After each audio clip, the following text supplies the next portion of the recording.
कल्याणी जैसी झूठी औरत के चलते तेजस जैसे मासूम ने उठाया बड़ा कदम। तेजस अपनी जिंदगी से हार मान चुका है क्योंकि एक के बाद एक मुसीबतें उसके गले चढ़ती जा रही है। उसे बिल्कुल भी समझ में नहीं आ रहा कि वो करे तो करे क्या। एक तरफ जिससे उसने सबसे ज्यादा प्यार किया, 2 साल तक जिसके साथ उसने जिंदगी बिताई, जिस नाम को वह दिल से लगाए घूमता था, वही रोशनी ने आखिरकार तेजस को एक बड़ा धोखा दे ही दिया। और इतना ही नहीं बल्कि कल्याणी के बाद तो मानो तेजस के ऊपर मुसीबतों का पहाड़ ही टूटने वाला था। एक के बाद एक सारी ही डील कैंसिल हो गई। जितना भी एडवांस इन्होंने खर्च किया था वो पूरा ही एडवांस डूब गया। अब ना केवल इन्हें एडवांस लौटाना है बल्कि इंटरेस्ट के साथ लौटाना है। और इतना ही नहीं, एक बड़े ऑर्डर का जो ट्रक था वह भी पलटी खा गया, जिसके कारण सारा ही माल डैमेज हो चुका है। तो आखिर पूरी कहानी क्या है, आइए जानते हैं आज की इस वीडियो में। तो बिना किसी वक्त गवाए चलिए उड़ने की आशा के लेटेस्ट एपिसोड का रीकैप शुरू करते हैं। कहानी की शुरुआत में हम देखते हैं कि रेणुका तेजस को गले लगा रही होती है क्योंकि वो जानती है कि तेजस की इन सारी चीजों में कोई भी गलती नहीं है। वो तो बेचारा किस्मत का मारा है। उसने जिससे प्यार किया उसने भी उसे धोखा दे दिया। हालांकि रेणुका ही रोशनी को घर में बहू बना के लाई थी, ये सोचकर कि ये दुबई से है, बहुत ज्यादा अमीर है, ये तेजस का कल्याण कर देगी। लेकिन कल्याणी ने तो तेजस का वास्तविक तौर पे कल्याण कर दिया। और इतना ही नहीं बल्कि एक के बाद एक डील के चलते तेजस के ऊपर कर्जा भी बहुत ज्यादा हो चुका है। पहले से ही रेणुका 27 लाख के कर्जे में अपना नाम लिखवा चुकी है गारंटियर बन के, और अब 14 लाख का और कर्जा, यानी ये 14 लाख जो कि ट्रक के पलटी खाने के कारण तेजस के नुकसान में जा चुके हैं,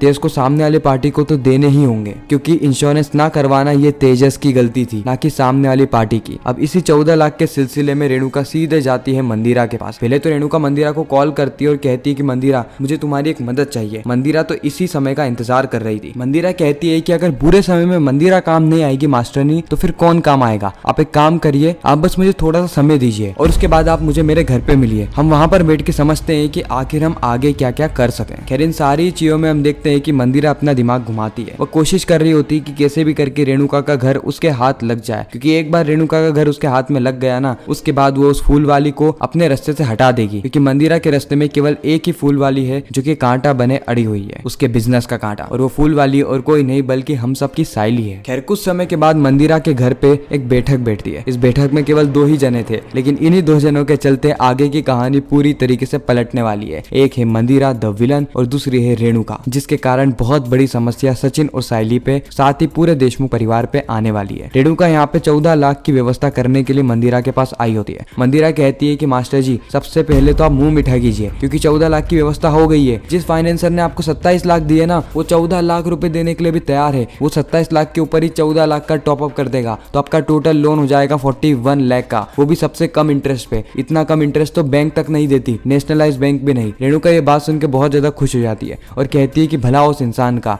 इतने खराब जमाने में भी इतने अच्छे अच्छे लोग हैं। लेकिन उसी वक्त हम देखते हैं कि मंदिरा अपना पासा फेंक देती है। मंदिरा बताती है कि ये सारा ही काम फाइनेंस करने के लिए तो तैयार है, लेकिन उसे कुछ सिक्योरिटी चाहिए। अब सिक्योरिटी में आप क्या क्या दे सकती है। इस वक्त रेणुका कहती है कि सिक्योरिटी में मैं क्या दे सकती हूँ, 14 लाख जैसी बड़ी रकम की चीज तो मेरे पास कुछ है नहीं। हाँ थोड़े बहुत गहने जरूर होंगे, लेकिन वो 3-4 लाख से ज्यादा के तो नहीं होने वाले। 14 लाख तो दूर की बात है। उसी वक्त मंदिरा कहती है कि मास्टर जी, आपने मुझे बताया था ना कि ये घर भी आप ही के नाम पर है और घर की कीमत तो अच्छी खासी है। 14 लाख तो वो छोटी सी रकम हो गई घर के लिए, तो आप घर को भी तो गिरवी रख सकती है। ये बात सुनकर रेणुका के पांव तले जमीन खिसक जाती है। रेणुका कहती है कि नहीं, मैं घर गिरवी नहीं रख सकती। उसी वक्त मंदिरा कहती है कि अगर आप घर गिरवी नहीं रखेंगी तो फिर फाइनेंशियल लोन कैसे देगा। वो ऐसे थोड़ी ना किसी को पैसे बांट देगा। अगर आप बैंक के पास भी जाएंगे तो वह भी किसी को गिरवी रखवाएगा ना। इस वक्त रेणुका सोच में पड़ जाती है और कहती है कि घर मेरे अकेले का नहीं है, पूरे परिवार का है, तो मुझे थोड़ा सा समय दो मंदिरा, मैं एक बार पूरे परिवार से पूछ लूं, उसके बाद तुम्हें मैं बता दूंगी। और इसी के साथ ये एपिसोड यहीं पे समाप्त हो जाता है। खैर आपको ये वीडियो कैसी लगी कमेंट सेक्शन में जरूर बताना। मैं मिलता हूँ किसी नेक्स्ट इंटरेस्टिंग वीडियो में, जब तक के लिए गुड बाय।